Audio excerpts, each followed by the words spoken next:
once again to another episode of The Scroll. This is the snowed in the North edition.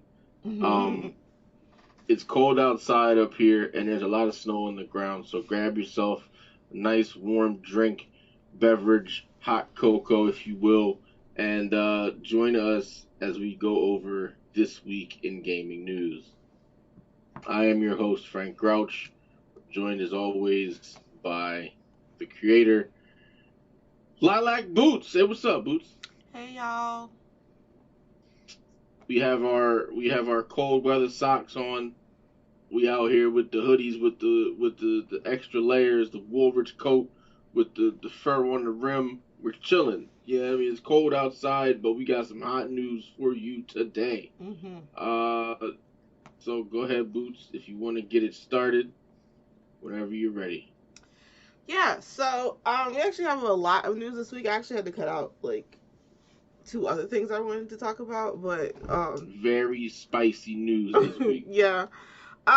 So first, I just wanted to get into the mess first. First of all, the first thing we're going to talk about is the Epic Games CEO, Tim Sweeney. So, first of all, this man is a liar. So, let's just start with that, okay?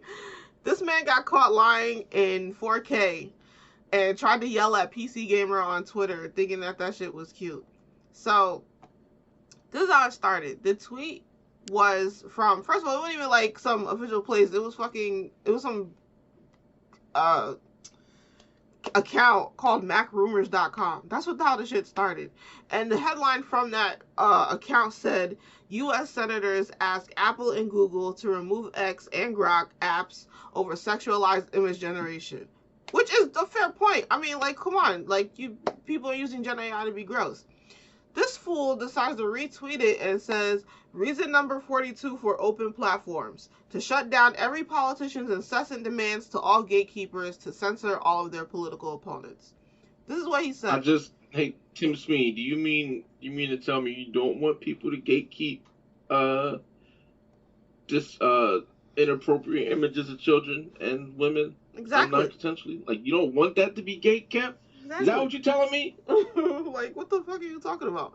So then PC Gamer have reported what he said, and this is exactly what they said. They said Epic Games CEO Tim Sweeney argues banning Twitter over its ability to AI generate pornographic images of minors is just gatekeepers, quote unquote, attempting to, quote, censor all of their political opponents, end quote. That's exactly what he just said. So then this fool's going to reply to PC Gamer, and he says, this is a vile lie by PC Gamer. I criticized a government official for pressuring Apple and Google to block a speech app owned by their political opponent, deplatforming 500 million users on the pretense of stopping a small number of users from distributing disgusting content. So that's not what you said. That's not what you said. Right. The original tweet... Also... Well, yeah, no, go ahead. I was saying the original tweet wasn't even about the speech app. So what the fuck are you talking about? The original tweet that macrumors.com said is that what senators were asking Apple and Google to stop having X and Grok apps, with the sexual images stuff. Like, that's what they said. They said nothing about the speech app. They wanted the app delisted so that children cannot access it on the App Store. Exactly. It has said nothing about speeches. They did it with Tumblr, so it's not like this is not a new thing. They delisted Tumblr because of the same reason. I mean, there's a little bit more deeper than that, but let's just leave it at the surface level for the same reason. Like, this is what happened before. Why do you think this is special? So Tim Sweeney, what the fuck are you talking about? Also, because we're not about to let him get off the hook. This is like in congruency with the other stuff. He also is like a greedy bastard because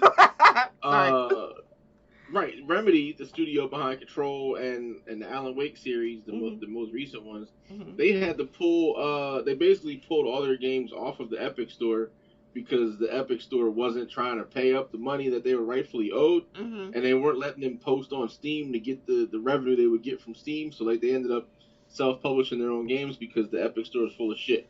So yes, yeah. So yeah, I just don't like how he like fucking just started capping about a speech app when nobody said anything about a speech app in that tweet. Like, come on, bro. Like, that's like, come on. Yeah. You just got caught capping at 8K, and also you got capping for something else. So there was another tweet where there's another tweet. And the account was Pirate Nation, and what they said was, according to New Blood's CEO, Epic Games Store's free giveaways caused a huge spike in Steam sales. The game sold 200% more copies on Steam that day than usual.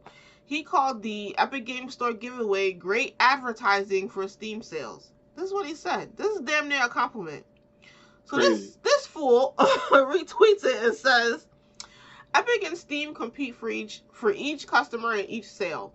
On some transactions, Epic wins. On more, Steam wins. But one thing is constant on every transaction. Gamers and developers win by having more options and better deals. Now, hang on 1 second. So, then, of course, he thought he could fight with the internet, which is never a good idea. So, when he said that, a lot of people clapped back at him, and one person said, okay, the launcher may not have many problems, but the main game that 90% of your users play does. Fortnite has so many problems right now, from the lobby to the emote wheel to the game with insane FPS drops and crazy ping increases. At this point, I can't enjoy playing this game anymore. That's one person. Wait, no, sorry. This is actually what they said. I got caught the end part of that. He said, Tim, I will be honest. People choose to buy more from Steam because they know they can rely on it. If you get hacked or something happens to your account, you just go to talk with the support and your problem will be solved. Epic's support is useless most of the time, or it'll take them a whole month to solve your problem. Also, Steam is faster with more features for years, like the workshop, communities, groups, fully customizable profile with a better XP system, etc. The whole thing feels way better. And the most important thing, bugs. And that's when he talked about the launcher saying having all those problems in Fortnite and so on and so forth. So then someone replied to that same tweet, somebody else, and said the Fortnite status, like the official Fortnite status account, it will still tell you to try resetting your modem for the in-game insane ping spike, LOL. They're either completely clueless or they're pretending to be, to avoid taking accountability for the mess that the game is in at the moment. Either way, extremely disappointing. Somebody else said, Epic support told me to kick rocks over a guitar they forgot to give me. Somebody else said. That's crazy. Somebody else said, one time, Epic support took a month to get back to me, only to have the employee tell me that they couldn't help me with my issue and have passed it on to someone else, which required me to wait even longer. You see the pattern?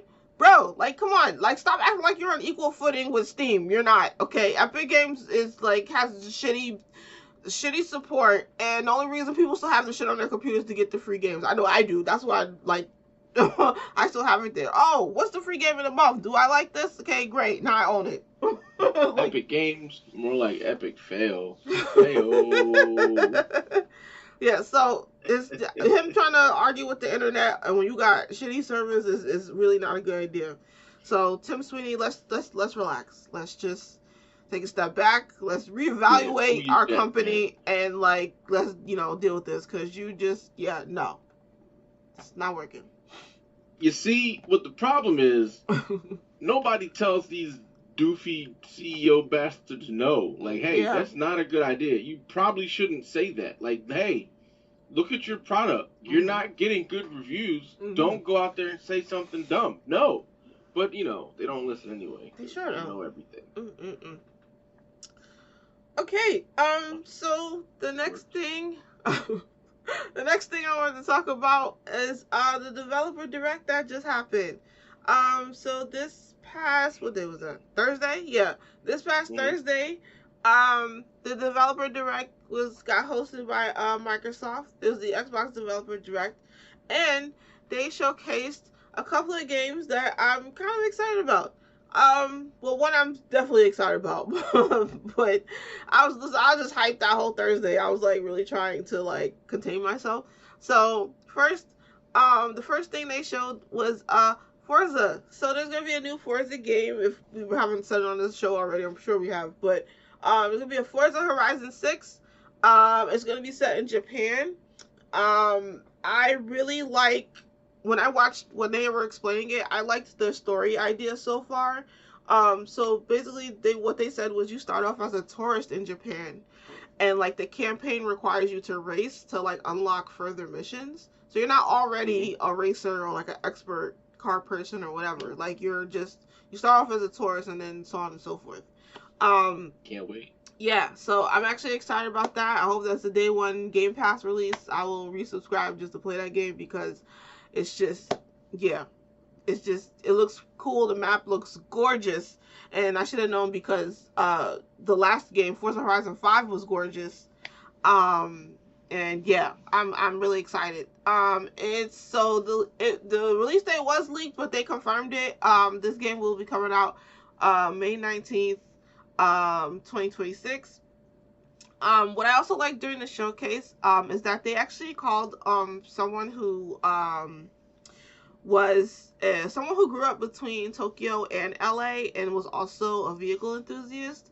Her name is Kyoko Yamashita, and she basically was explaining during the showcase how she sort of provided like the sort of like vehicle enthusiast culture of Japan with the developers and was just working with them just so they could get it you know pretty accurate of how like they deal with cars over there.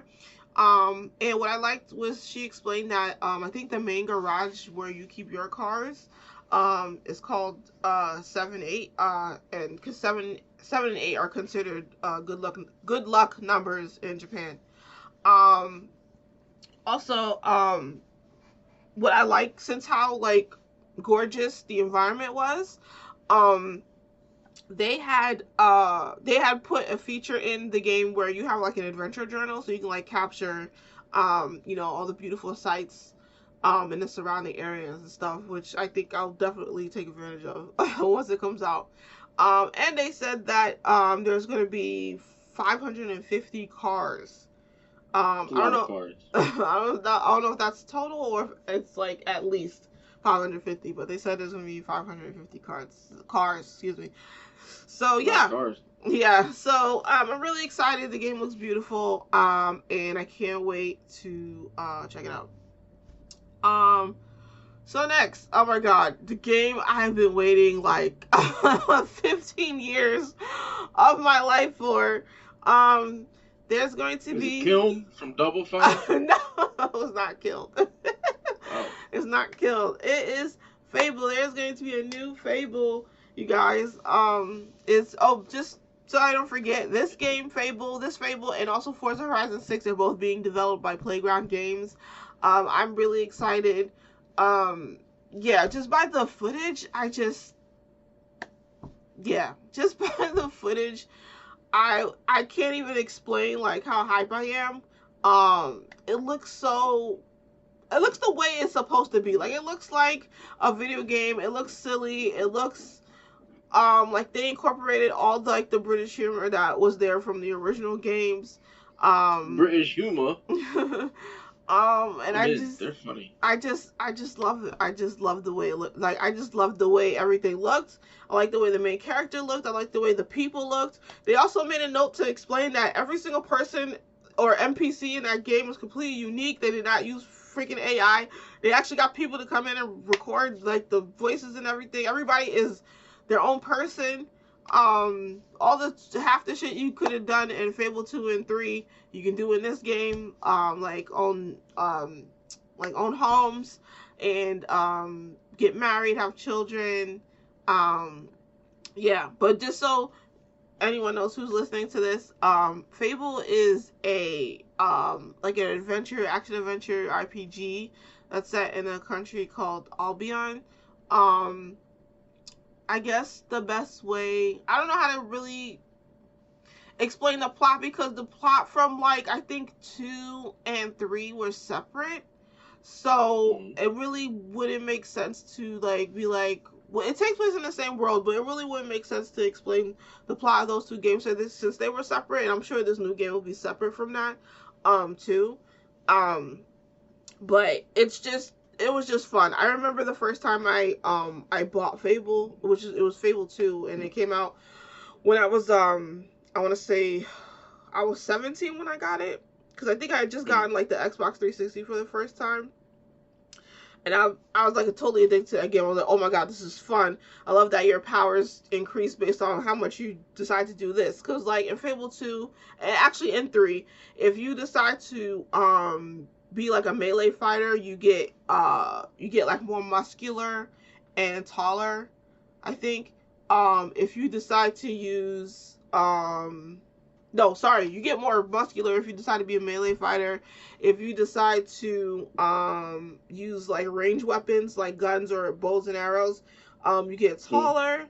And if you decide to be like a mage and use more magical stuff, then you get like these magical like blue veins like all over your body and whatever. But it's fucking cool. But anyway, I'm really excited for this. Oh, if my mother is listening, if you remember that game I was bugging you about like 15 years ago, it was like $100 game, and I asked you if I could please go to Roosevelt Field Mall so I can buy this $100 game. This is the game that I'm talking about, and this is why I'm excited. So the reason it cost $100 was because I had bought the what do you call it? Not the extended edition. I'm trying to think of, yeah, I might as well just say that. The extended edition of like Fable 3, I had bought like all the extra accessories and shit that went with it. So it was like some big book that had like this coin in it, and if you flipped it, it helped you like make decisions if you were like stuck or something. And also, yeah, so like the game is like, and also the game is has a lot to do with morality. So like based, like it's very like your decision matters in Fable 2 and 3. So I'm sure they're gonna do that again. I can't wait. I'm so excited. Yeah, I really just don't know what else to say. I'm just like freaking excited. They did say autumn 2026, which is fine for me. It looks great already. I don't even know what else they need to do to this shit. It didn't even look buggy, but yeah, I'm really excited about that game. So I can't wait. So next, there is a game they also showcased called Beast of Reincarnation. It was developed by Game Freak, who are mostly known for developing like all those Pokemon games.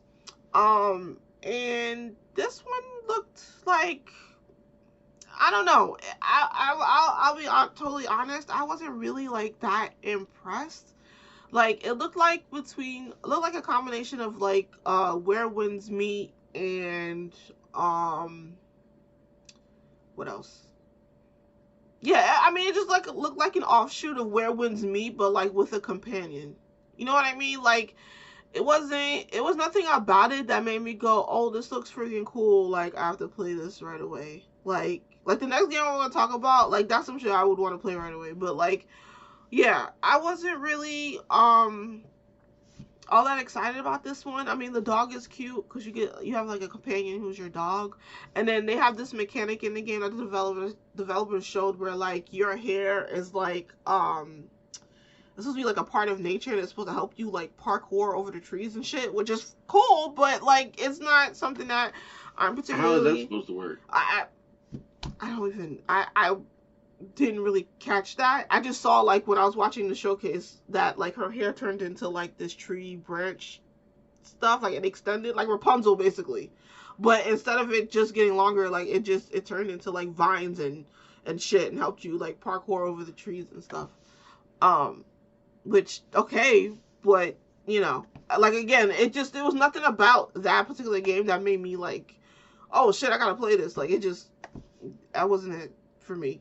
But yeah, after that, they also showed a game called Kiln.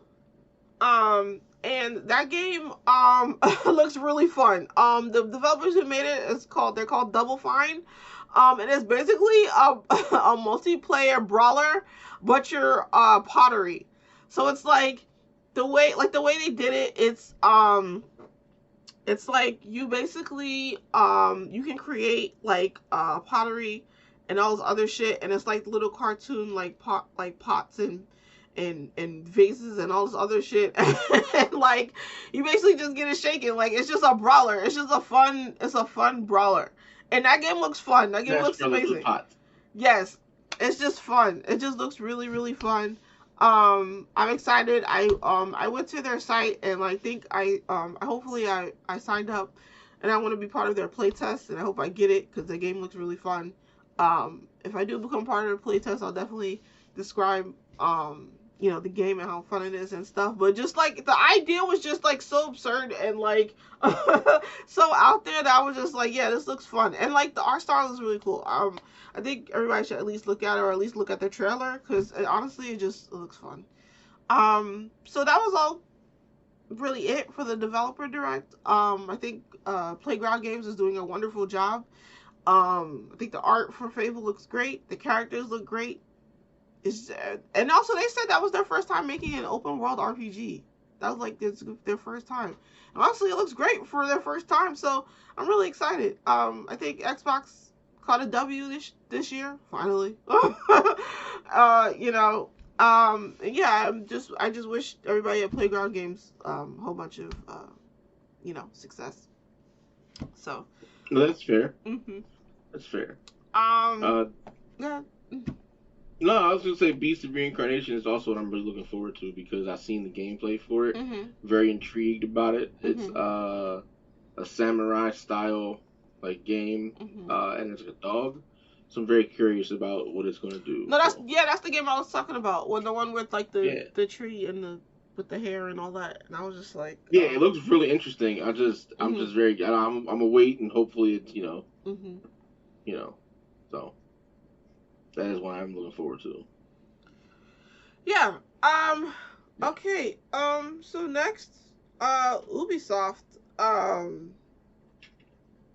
They closed a lot of shit. They closed their Stockholm office, their Halifax office, and then they have like their mandatory 5-day return to office policy, which I mean, who hasn't these days, honestly? Yeah. That's not really, that's just one of those too bad type of things, at least in my opinion. I was working before the pandemic, so I don't understand why everybody's so upset about that, but whatever. Anyway, yeah, I was really shocked by this. And then they scrapped like 6 games. And I was looking forward to that. I was actually looking forward to that Prince of Persia remake because I actually never played Prince of Persia, so I just wanted to, try it for the first time. But Prince of Persia and the original Assassin's Creed are similar because the parkour is there. Yeah. That's about where the similarities stop. Yeah. So, yeah, I don't. But it is a very fun game. Right.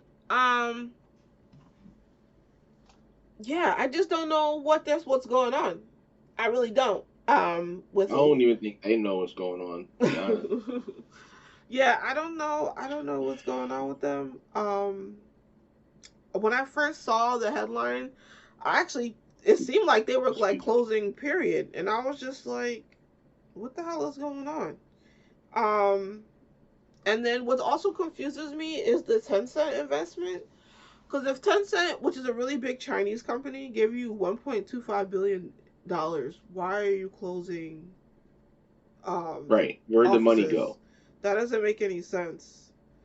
That's like... My favorite question is always, where'd the money go? Follow the money. Right. And then you'll figure out most of your answers. Like if they sunk all this money into developing games and then y'all canceled most of the games, well, why would you do that? Right. I don't understand. And there's no game that costs that fucking much. I mean, it's just exactly. Not. Yeah. I just don't understand. Like 1.25 billion is enough to give us like what, 2 Assassins, like at least 3 or 4 AAA titles. Like that's plenty of money for that. Right. I feel like, yeah. Because I don't know how much. I don't know how much a game. What's a game cost, Michael? $10 billion. I'm not sure how much they cost to make. So I feel like a couple $100 million seems logical. You know what I mean? With all this processing and stuff. But I don't know. Maybe more. Maybe less. Probably less. But like, I just feel like with 1.25, that's a couple AAA tentpole titles you're trying to make, and you didn't make them. Mm-hmm. And for whatever reason, that's why you lost the money. Like it's weird. You know what I mean? Okay, so from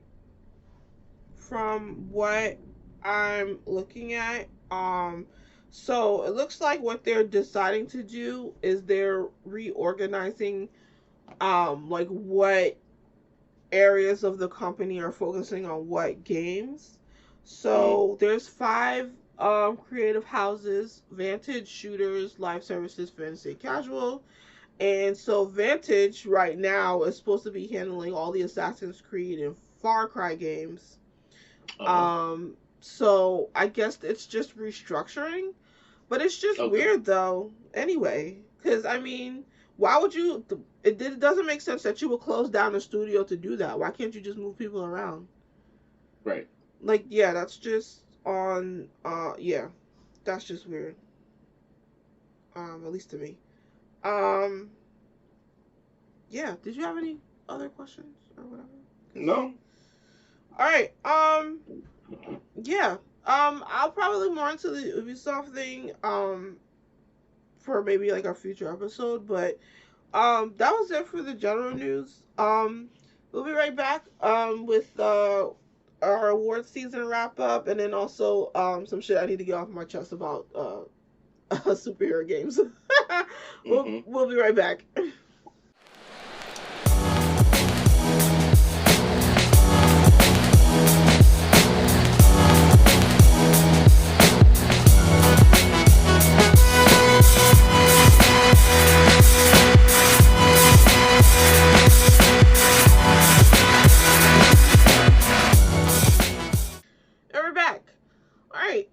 So there was like, actually I didn't realize I put these two together, but so we do want to wrap up the season, the award season finally. This is it.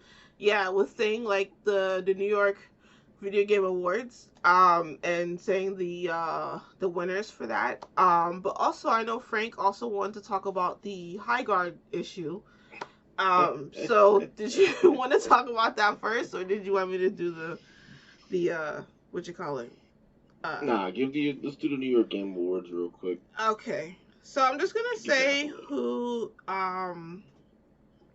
the winners are, just to save some time. And also I would like to say congratulations to the Pokemon Company.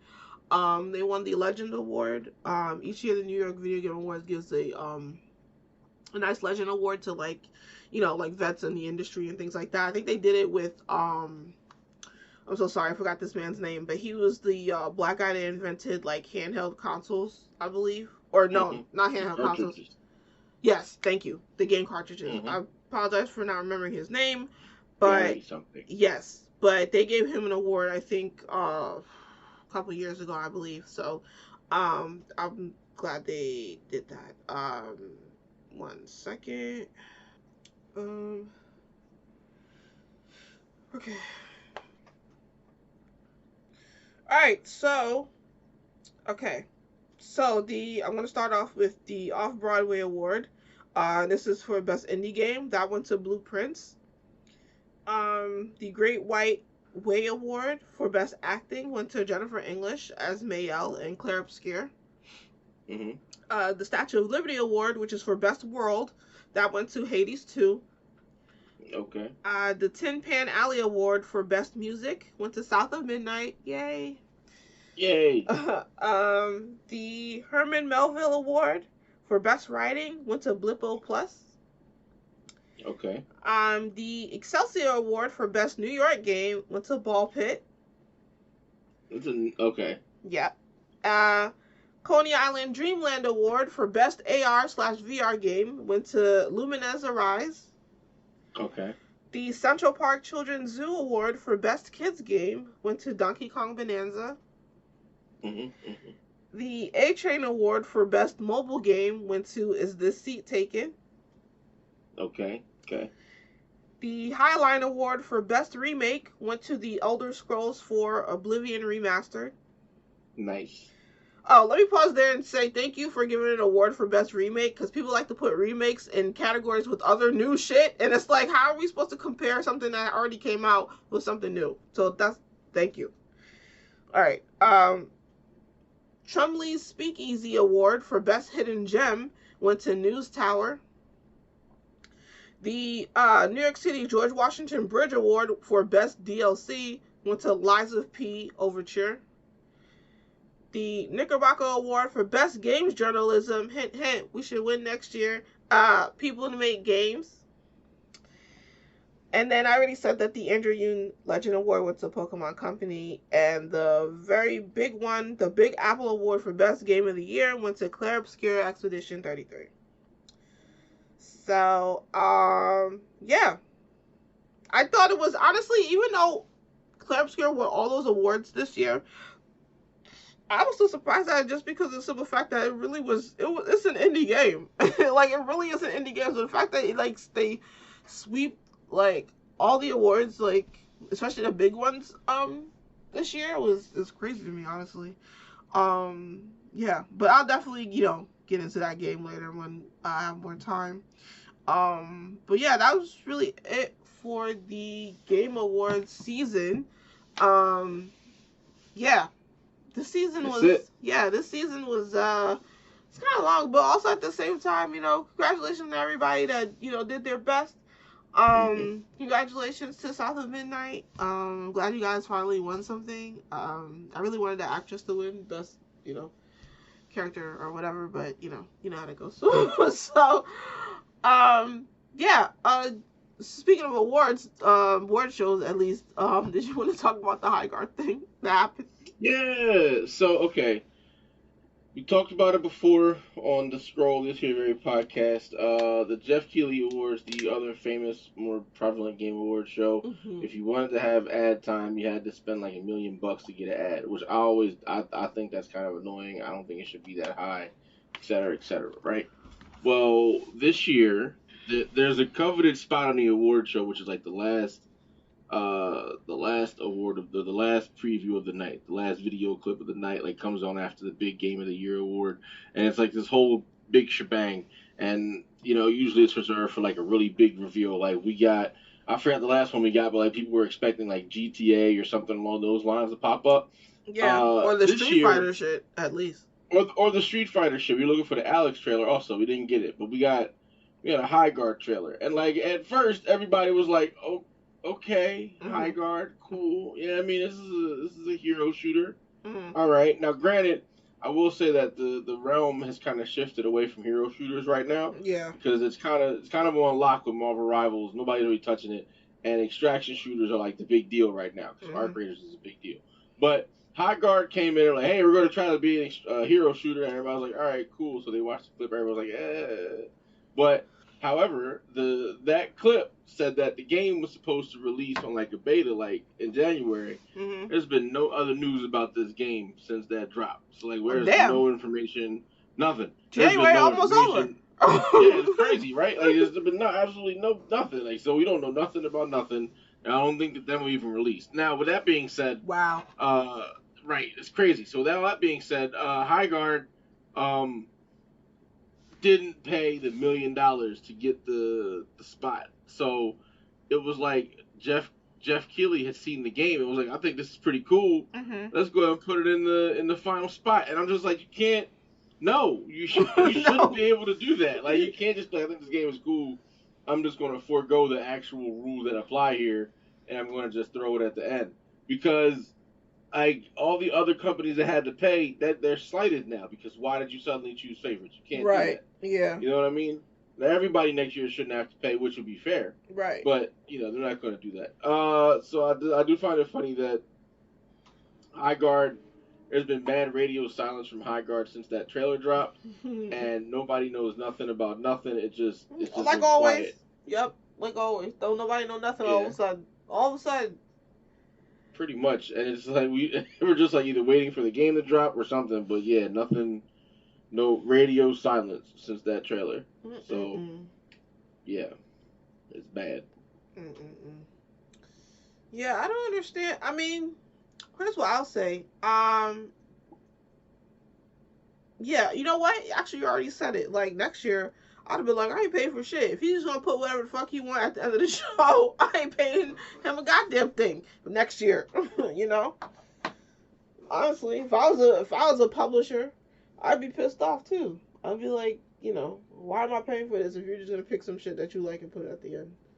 Like, what are we doing? Hope people actually stand up and be like, we're not paying this $1 million bullshit because you just decided that you weren't going to take the money from High Guard devs last year. I hope this really comes back to bite them in the ass. unless they're stupid and just fold and be like, yeah, we're going to pay it anyway. Because like y'all shouldn't have to pay now. Like, I wouldn't pay. Yeah. Like I'm not paying anything because you let High Guard take the spot, and that's a spot that anybody could have had. But you asking us, I'm not paying the money for that. No. Yeah, I wouldn't either, to be honest. But I feel like they're gonna do what you said and fold and do it anyway because you know what it is? It's because there's no more E3 and there's no more like we have like the summer showcase, but Jeff Keighley runs that too. So it's like there's no other major platform for them to showcase their stuff, so they might fold and just pay for it, honestly. So yeah, that's unfortunate, but yeah, if I was y'all, I wouldn't pay for a goddamn thing. That's all. Nope, not at all. All right. So next, I wanted to bring up a topic, which is basically about superhero games. And my inspiration for this segment came from a gaming channel called Game Ranks. I like to shout out to Breadman because he's the one who put me onto that channel, and I've been like addicted to their channel ever since. They do mostly countdowns. So you don't have the patience for a countdown. I wouldn't watch it, but I just like I watch it when I'm like cleaning and straightening up and doing a whole bunch of other stuff. But yeah, so I was watching a Game Ranks video, just so you guys know, it was 8 months old on YouTube, and it was about upcoming superhero games. So one of the games that they showed was about Iron Man, and in my head I was like, I don't know if this is gonna work. And then I was just like, wait, well, why not? Because I feel like you can make any video game fire if you follow the storylines from the comics. Like, if you just repeat, like, let people play out what happened in the comics, I think they'd be amazing. And personally, I think an Iron Man game would be just as good as a Spider-Man game if they incorporate enough science in it. If they do the same shit that Insomniac Games did with the recent Spider-Man releases, I think Iron Man would be a fire video game. He's got a lot of suits. So, and if you go back to the cartoon from the 90s, he has specific suits for specific things. Like he has an underwater exploration suit. He has a outer space exploration suit. He has a deep space exploration suit. He has a lava suit. Like he has suits for stuff. Like you can play mix and match with the suits if you want to. Exactly. So well, also I'm not only that I'm excited for this if it's still gonna happen, but please, reminder, the video I watched was 8 months old. But I was thinking, like, there's like 2 or 3 other superheroes I personally think would make fire main characters for video games. So the first person I thought of was Vixen. I think I could honestly love a Vixen video game. She's not the most popular character, but I think I could come up with a plot based on her powers that I feel like would be really tough. Like, I'll put it like this. If you can make an Uncharted game where this man is in the jungle every other second, you can make a Vixen game. Like, I feel like that would be 100% possible. Like, I think that just would be amazing. And for those of you who are listening and don't know what Vixen's powers are, she has a sacred totem on her neck that gives her basically the abilities of, like, any animal. So, that is her powers. So, her in the jungle, listen, just make like an Uncharted Vixen game. I will buy the play the shit out of that. I just think that's great. So another person who I thought would be amazing for a video game is The Question. If you're not into like all the mystical shit or whatever, give me like an LA Noire type of game, but with him interrogating like other superheroes in a conspiracy. You know what I mean? And he already did it on the Justice League Unlimited show. Like, it don't gotta even be like the Cadmus shit from that. It could be anything. You can make up any conspiracy that maybe other heroes are involved in, and he would be the one to figure that out. I think that would be awesome. And then finally, yes, I'm biased. I don't give a fuck. Black Canary, who is my favorite superhero of all time. Listen, all you gotta do is give me a storyline that requires me to be putting belt to ass. That's all I need. That's all I need is hands. Just give me a game where I just have to be like a brawler, and like I feel like she would fit. I mean, you know. And yeah, before anyone tries to come at me about giving my ideas away, that's the point. I want these things to happen. I'm not writing the whole screenplay, so y'all get to work. DC, get at me, please. So I think they could do it. I think various things, like various obstacles come up, like for a Superman game. The hard thing is he's not easy to, like, you can't hurt Superman. If you want Superman to be Superman, there's no need to give him a life bar, because I could just, you know, what you can do, because this was the problem they had with the Superman game in the beginning. They made the city his life bar the first time, but it was very bad. That's right? weird. Like, the game itself was bad. No, well, it makes sense, because, like, if you're protecting the city, you got your Superman powers. If more shit happens to the city, you fail. I think what they should do is give him a solar battery instead of... That's not fair. What's not fair? Making the city a health bar. Shit happens in the city every day. Because you're Superman. That's the point. That's the point. But that's like making you just have to... But it's like I understand what they were trying to get at, but that's like that making him responsible for everything everybody does, which is impossible. That's what he does. That's his whole thing. I'm not saying the little crimes are going to take away at the health bar, but like if the monster comes stomping around, you know what I mean, destroying buildings, now you got a health bar problem, and he's got to go clean up that fucking giant monster. If Brainiac comes in trying to shrink the city, he's got the health bar to know how far he's got to do Superman shit before he runs out of time. You know what I mean? I think his main energy bar should be a solar meter. Yes. Like, how much solar energy do you have left? I'm not saying that makes way more sense. I'm not saying that it's got to drain fast, but like, if you use your eye beams, like, you can fly supersonic fast, but it's going to drain your solar meter. Your solar meter is going to come back anyway. But like, if you run out during a fight, you pass out and you gotta like come back to the fight. I mean, it's Superman, so like, it's hard to be like, oh yeah, you know, we'll do it. You can have Superman have a solar meter, and all the bad guys have kryptonite weapons, like kryptonite-based weapons. That's a way you could do it. I mean, that's that's a Superman game. Like, we already have Batman. That's obvious. I would like a Green Lantern game. Oh, I think I could do it. Yeah, that'd be great too. But I don't want it to be just your regular run-of-the-mill, like, Green Lantern thing. I want to have an option of Green Lantern, and I want each Green Lantern to have different construct trees. So, like, if I pick John Stewart, I can get gun constructs down the gun construct tree. Okay. Because that's what he does. Okay. But if I pick Kyle Rayner, I can go down, like, the odd random Japanese mech tree, and I get, like, a mech suit. Yeah. And, like, if it's Guy Gardner, I go down the brawler tree, and all my stuff is just various blunt objects. Like, I don't want it to be just like very simple. Like, I want each Green Lantern to be different. Right. But I have to summon the abilities with my like an RPG style almost. But like, it's different. You know what I mean? Like, because each Green Lantern has a different tree. I want it to be that way. Yeah. That's how I would do it.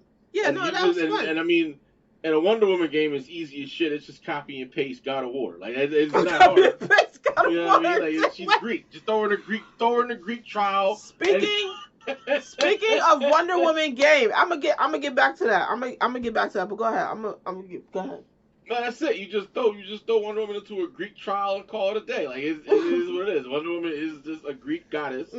So you throw her in some Greek shit, and here you go. We're done here. Let's go. Right. And throw in Cersei and Dr. Poison and Chitara, whatever her name is. Cheetah. And there you go. Cheetah. Yeah.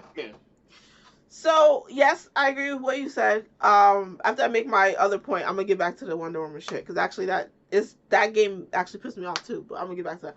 So, what I was saying was, so, back to Black Canary. So, in her case, it would be fire. And I'm probably biased about this, too. If, like, her game was, like, some hood shit, or, excuse me, like, for those who don't know what I mean, urban, because she's from Gotham.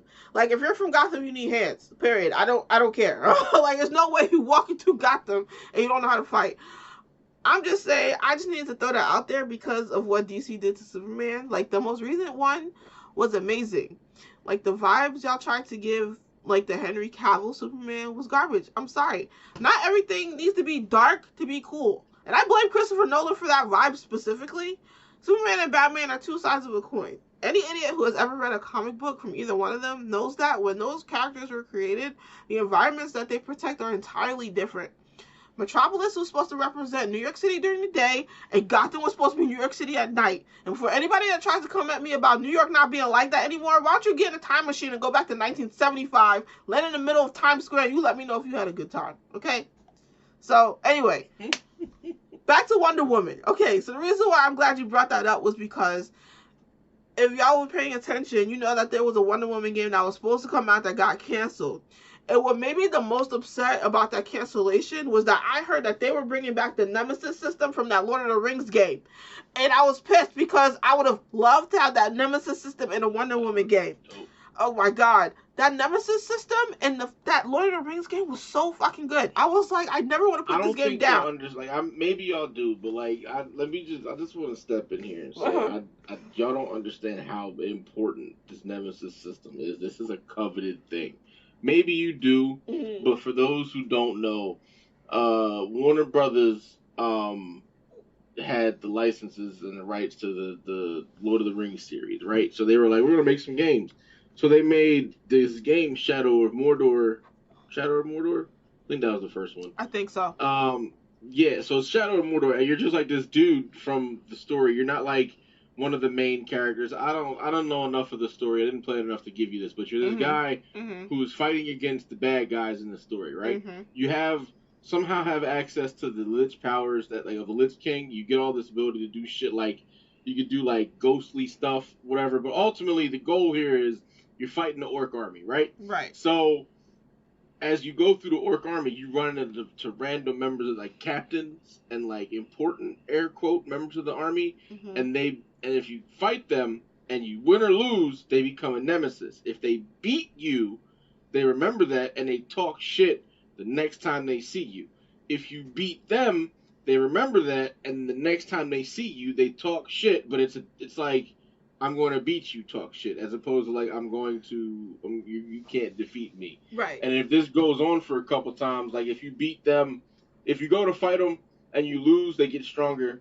And like they get stronger. Like let me explain this. They get stronger either way, and they remember who you are either way. But if you beat them, you can't beat them the second time the same way. Like they learn what you did, and you can't do it. So like it's fun because you have to like try and do new shit. But it's also cool because the bad guys remember who you are. And they remember what you did to them. Yeah. And they're like, oh, I remember you'll never beat me again with the poison. I'm used to the poison now. It's like, oh, all right. Okay, but like no other game has that because it's been copywritten by Warner Brothers, so nobody else has it. Yeah. But it's very funny because they could have used it for the Batman game, which everybody was excited and thought they were going to do. They were put in the Arkham series, but they didn't for some weird reason. Everybody was like, well, why the fuck not? This was a perfect game for that. Right. So, yeah. Yeah, so also because the combat in the Lord of the Rings game was similar to the Arkham series, so that's why everybody was like, "Why didn't you put the Nemesis system in here?" Oh, I see what you're saying. Right. Yeah. Nemesis system. Free the Nemesis system. That was a coveted thing when Warner Brothers was up for sale recently. The coveted thing was the games division going to a company that was going to use it. So that's why Sony wanted Warner Brothers so bad, like the Warner Brothers gaming division, because the Nemesis system goes with that. Sony having access to the Nemesis system would be an amazing thing. Yes. I would need them to remake all the superhero games and games that you've made with the Nemesis. I don't care if it's Crash fucking Bandicoot. Remake Crash Bandicoot with the Nemesis system right now. Thank you.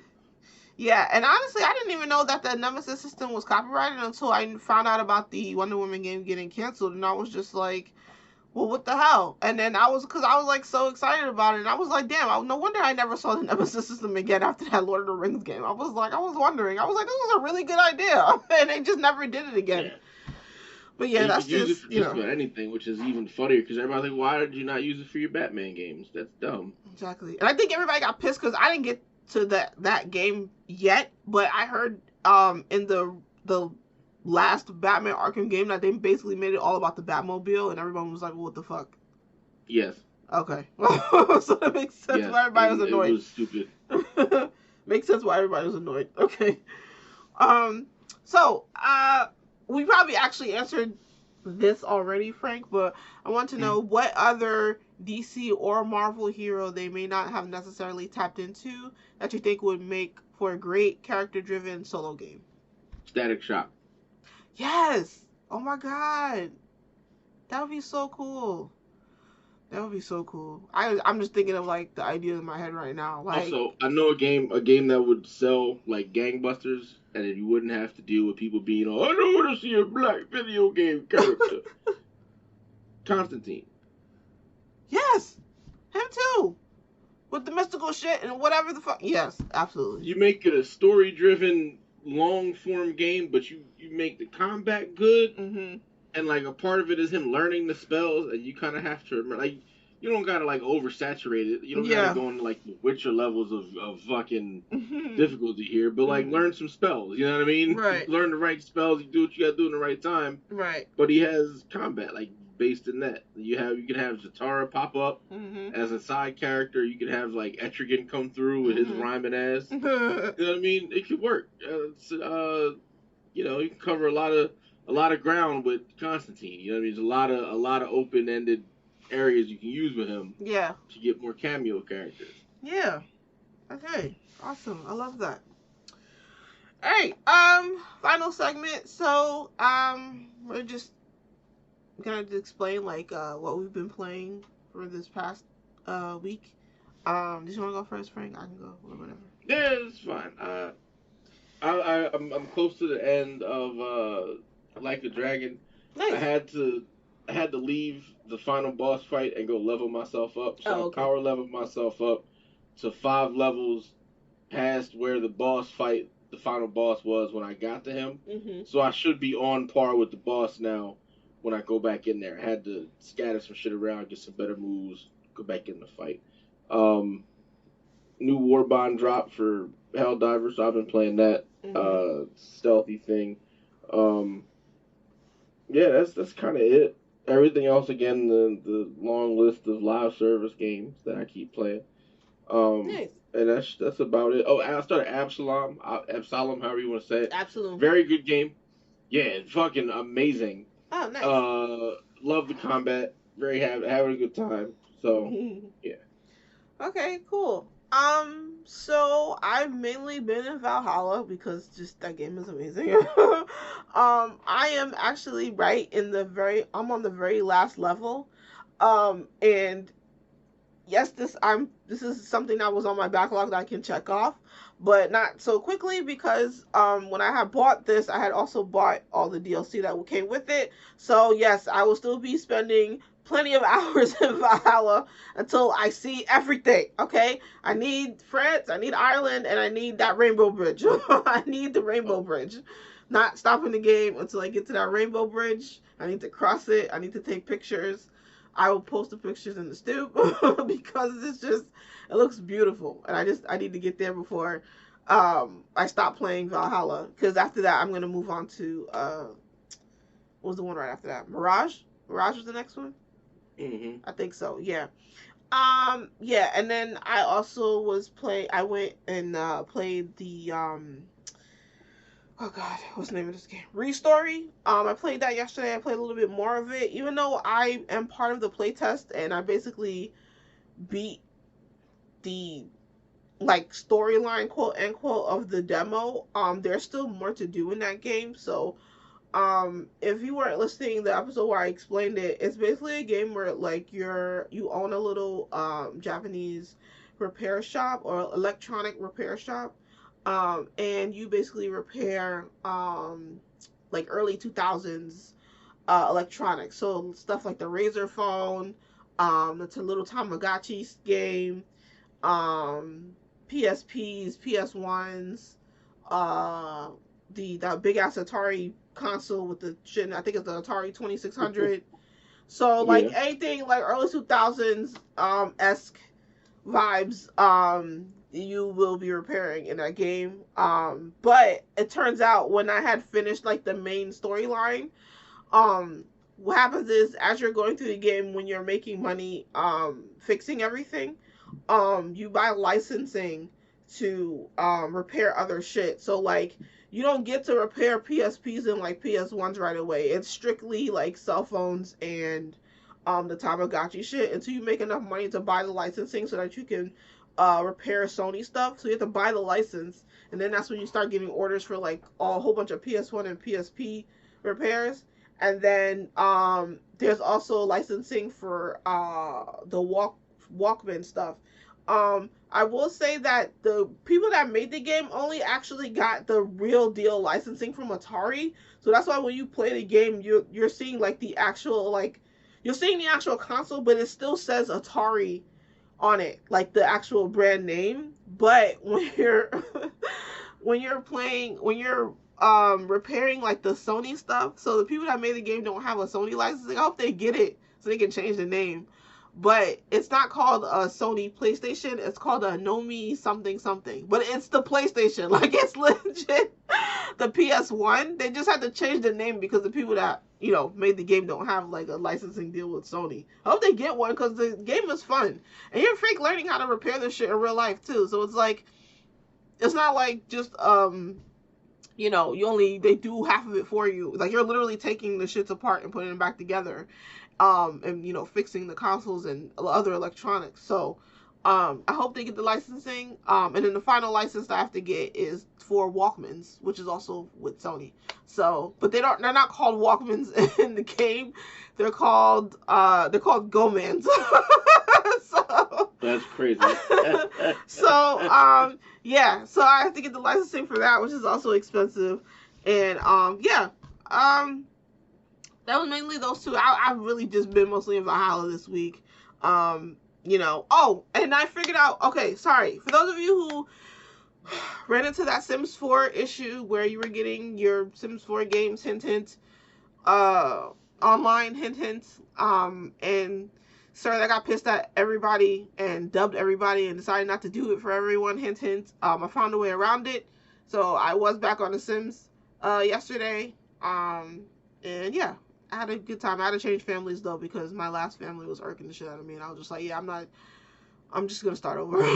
So, yeah. So that's basically what we've been playing. Oh, I forgot to mention Sims 4. So they released a trailer for the Sims 4. It's called Royalty and Legacy. Yeah, Royalty and Legacy. Which looks cool. I thought it was fun. I kind of I hope they kind of make it like you're really trying to like. So I hope even though the trailer and the DLC or I keep saying DLC, expansion pack, stuff pack, whatever the hell it is, if they're deciding to make it like they're focusing more on the royalty side of it, but I kind of hope they really put in some effort on the legacy side of it because I know a lot of people who have played like the same Sims family for like generations and they want to stick with that family. So I hope they kind of do things in this pack to like support people that play that way. Yeah, and that's really all I had to say. Did you have anything else, Frank, that you want to say?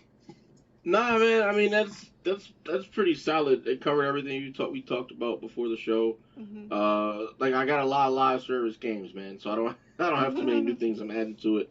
But I am trying to get through my backlog a little bit, so I'm gonna have an update for you guys coming up soon. But yeah, thank you all for tuning in as usual. And if you're hearing this through the snowstorm, stay bundled, stay warm, and grab you some hot cocoa with big marshmallows. Yes. Yeah, everybody stay warm, and yeah, we'll be back next week. Bye. See y'all.